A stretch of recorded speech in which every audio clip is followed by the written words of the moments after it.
আচ্ছা, যারা লক্ষ্মী ভান্ডার কিংবা কৃষক বন্ধু কিংবা পশ্চিমবঙ্গের অন্য কোনো প্রকল্পে টাকা পাচ্ছে তারা কি যুব সাথী প্রকল্পে কি টাকা পাবে, এমনটা কমেন্ট কিন্তু ভরে ভরে আসছে আমাদের ভিডিওতে। সেই জন্য আজকের এই ভিডিওটি ঠিক তাদের জন্য যে কারা এখানে যুব সাথী প্রকল্পে টাকা পাবে এবং কারা পাবে না। যারা লক্ষ্মী ভান্ডার পাচ্ছে তারা কি টাকা পাবে, যারা কৃষক বন্ধু পাচ্ছে তারা কি টাকা পাবে, সমস্ত কিছু ডিটেলসে আলোচনা করবো আজকের এই ভিডিওতে। আমি প্রতাপ কোনায় নতুন একটি ভিডিওতে তোমাদের সকলকে স্বাগত জানাচ্ছি।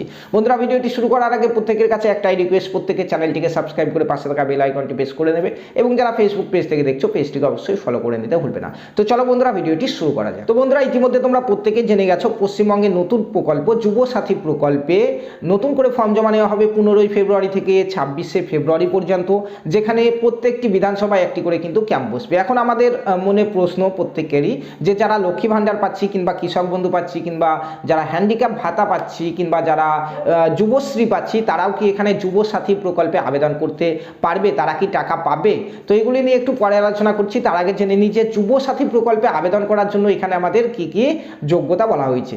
1 নম্বর, তোমাকে মাধ্যমিক পাস হতে হবে। মিনিমাম মাধ্যমিক পাস যারা করেছো তারা এখানে আবেদন করতে পারবে। তুমি সেখানে এইচএস কিংবা গ্র্যাজুয়েশন পাস করলেও আবেদন করতে পারবে, কিন্তু তোমার কাছে মিনিমাম যেন মাধ্যমিক যোগ্যতাটা থাকে, মাধ্যমিকের যেন সার্টিফিকেট থাকে, তাহলেই তুমি এখানে আবেদন করতে পারছো।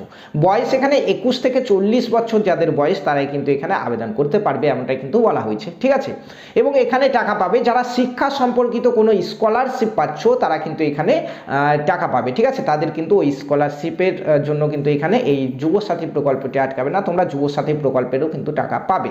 কিন্তু যারা লক্ষ্মী ভান্ডার পাচ্ছ কিংবা যারা পাচ্ছ কৃষক বন্ধু পাচ্ছ কিংবা যারা প্রতিবন্ধী ভাতা পাচ্ছ কিংবা যুবশ্রী প্রকল্প টাকা পাচ্ছ, যুবশ্রী আর যুব সাথী কিন্তু আলাদা। ঠিক আছে, যুবশ্রী প্রকল্পে টাকা পাচ্ছ তোমরা কিন্তু এখানে আবেদন করতে পারবে না। ঠিক আছে, প্রতিবন্ধী ভাতা পেলেও এখানে আবেদন করতে পারবে না, যুবশ্রী প্রকল্পে টাকা পেলেও পারবে না, লক্ষ্মী ভান্ডার প্রকল্পে যারা টাকা পাচ্ছ তারাও কিন্তু এখানে আবেদন করতে পারবে না, কৃষক বন্ধু প্রকল্পে যারা টাকা পাচ্ছ তারাও কিন্তু এখানে আবেদন করতে পারবে না। ঠিক আছে, তো যারা এই সমস্ত প্রকল্পগুলি অর্থাৎ সরকারি অন্য কোনো প্রকল্পে টাকা না পাচ্ছ তারাই কিন্তু এখানে যুব সাথী প্রকল্পে আবেদন করতে পারবে, এমনটা আপডেট এখন পর্যন্ত রয়েছে। যদিও এখনও আমাদের অফিসিয়াল নোটিশ প্রকাশিত হয়নি এই যুব সাথী প্রকল্প নিয়ে। তো যখনই এই যুব সাথী প্রকল্প নিয়ে অফিসিয়াল যে নোটিশটা রয়েছে সেটা আউট হয়ে যাবে তখনই কিন্তু তোমাদেরকে একদম সঠিক ইনফরমেশনটি আমরা দিয়ে দেবো। কিন্তু এখন পর্যন্ত যে আপডেট পাওয়া যাচ্ছে তাতে কিন্তু লক্ষ্মী ভান্ডার যারা পায় তারা কিন্তু আবেদন করতে পারছো না, এবং যারা কৃষক বন্ধু পাও তারাও কিন্তু আবেদন করতে পারছো না। ঠিক আছে, এবং যারা যারা আবেদন করতে পারবে তারা কিভাবে সঠিক নিয়মে ফর্মটিকে ফিল আপ করবে সেই ভিডিও অলরেডি আমরা বানিয়ে দিয়েছি, তোমরা এখন স্ক্রিনে দেখতে পাচ্ছ। এই ভিডিওতে